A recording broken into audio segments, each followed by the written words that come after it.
নমস্কাৰ। আজি তোমালোকৰ কাৰণে লৈ আহিছোঁ নতুন এটা ভিডিঅ'। এইটো ভিডিঅ'ত আলোচনা কৰিম আমি এটা ট্ৰেইনৰ যাত্ৰাৰ বিষয়ে। এইটো ভিডিঅ'ৰ পৰা আমি সময়ৰ ব্যৱধান, কিমান সময়ত এটা ট্ৰেইন গ'লে আৰু কিমান সময়ত এইটো 2 ঘণ্টা 8 ঘণ্টাৰ ইয়াত কথা কৈছে, তাৰপিছত 2 ঘণ্টাত কিমান যাব পাৰিব, ইয়াৰ বিষয়ে ইয়াত আলোচনা কৰিম। তোমালোকৰ এইটো প্ৰশ্নত কৈছে যে এখন ৰেলগাড়ী 8 ঘণ্টাত 480 কিলোমিটাৰ যাব পাৰে, তেন্তে 2 ঘণ্টাত কিমান যাব? 8 ঘণ্টাত যদি 480 কিলোমিটাৰ যায়, তেনেহ'লে 2 ঘণ্টাত কিমান যাব?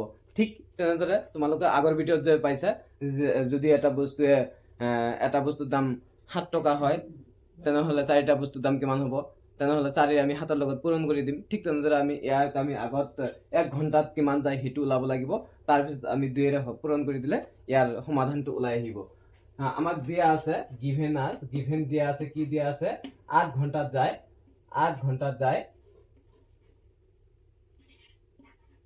আৱাৰত যায়, এইচ মানে আৱাৰ বুজিবা, আৱাৰত যায়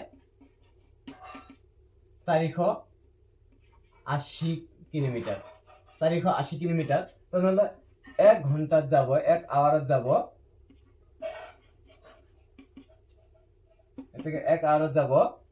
480 ডিভাইডেড বাই 8।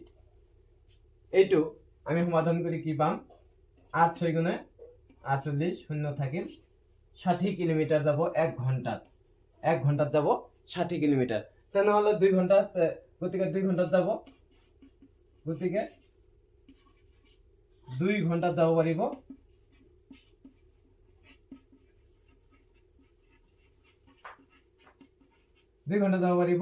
60 ইনটু 2, 120 কিলোমিটাৰ। সুন্দৰকৈ এনসাৰটো ওলাই আহি গ'ল। ইয়াৰ পিছত তোমালোকৰ কৈছে যদি 4 কিলোগ্ৰাম গমৰ দাম 10 টকা হয়, তেন্তে 6 কিলোগ্ৰাম গমৰ দাম কিমান হ'ব? ইয়াত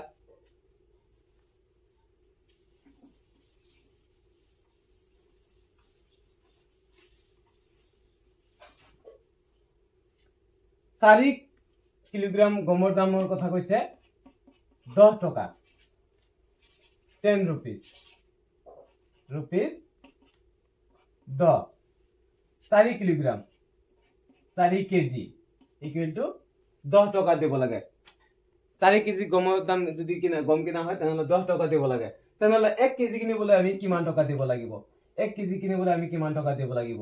1 কেজি কিনিবলৈ আমি যদি আমি 10ক আমি 4ৰে হৰণ কৰোঁ, 10ক যদি আমি 4ৰে হৰণ কৰোঁ, যে 4টা ভাগ কৰিম, যে 4 কেজি আছে 4টা ভাগ কৰিম, যে 4টা ভাগ কৰিলে কাৰ তাত কিমানকৈ পৰিব আমি সেইটো ভাগ কৰিম। তেনেহ'লে 4 10ৰ মাজত কিমান যাব? 2.5, মানে 2.5 টকাকৈ পৰিব। 1 কেজি গমৰ দাম হ'ব 2.5 টকা। তেনেহ'লে ইয়াত কৈছে যে 6 কেজি গমৰ দাম কিমান হ'ব? তেনেহ'লে 6 কেজি গমৰ দাম হ'ব ইকুৱেল টু 6 কেজি গমৰ দাম হ'ব 6 ইনটু 2.5। ধৰি লোৱা ইয়াত পইণ্ট নাই, তেনেহ'লে 6 5 গুণে 25, 25 5, 6 2 গুণে 12, আৰু 2 14, আৰু এটাৰ পিছত দশমিক আছিল, 6 5 গুণে 30, 30 শূন্য, 6 2 গুণে 12 আর 3 15, এটার পিছত দশমিক আছিল, দশমিক দিছো, মানে 15 টকা। যদি 4 কেজি গমৰ দাম 10 টকা হয়, তেনেহ'লে আমি 4 কেজিক আমি কি কৰিম? 1 কেজিলৈ ৰূপান্তৰিত কৰিম। 1 কেজিলৈ ৰূপান্তৰিত কেনেদৰে কৰিম? আমি 4ৰে 10ক হৰণ কৰিম। যিহেতু 10 টকা, 4ৰে 10ক যদি হৰণ কৰোঁ, তেনেহ'লে 1 কেজিৰ দাম আহি গ'ল। 1 কেজিৰ দাম আহি যোৱাৰ লগে লগে আমি পাম যে 6 কেজি গমৰ দাম তেনেহ'লে কিমান হ'ব? 6ৰ লগত আমি যদি সেই 1 কেজিটো পূৰণ কৰি দিওঁ, তেনেহ'লে আহি গ'ল সুন্দৰভাৱে। 1 মিনিটত এইটো সমাধান। তোমালোকৰ কাৰণে এইটো ভিডিঅ' তোমালোকৰ কাৰণে হোমৱৰ্ক থাকিব। যদি এটা মছলাৰ পেকেটত 25 গ্ৰাম মছলা ধৰে, তেন্তে 3 কিলোগ্ৰাম মছলাৰ বাবে কেইটা পেকেটৰ প্ৰয়োজন হ'ব? যে এটা পেকেট আছে, বুজি ল'বা সুন্দৰকৈ, যে এটা মছলাৰ পেকেটত 25 গ্ৰামকৈ আছে, 25 গ্ৰাম। তেনেহ'লে 3 কেজি 3 কিলোগ্ৰাম মছলা আমি পেকেট কৰিবলৈ কেইটা পেকেটৰ প্ৰয়োজন হ'ব? সেই পেকেট কেইটা কেইটা পেকেটৰ প্ৰয়োজন হ'ব তোমালোকে কমেণ্ট কৰি জনাই দিবা। হোমৱৰ্কটো কৰি ঘৰত কৰি চাবা যে কেইটা প্ৰয়োজন হ'ব। তোমালোক নিশ্চয় পাৰিবা, আশা কৰোঁ।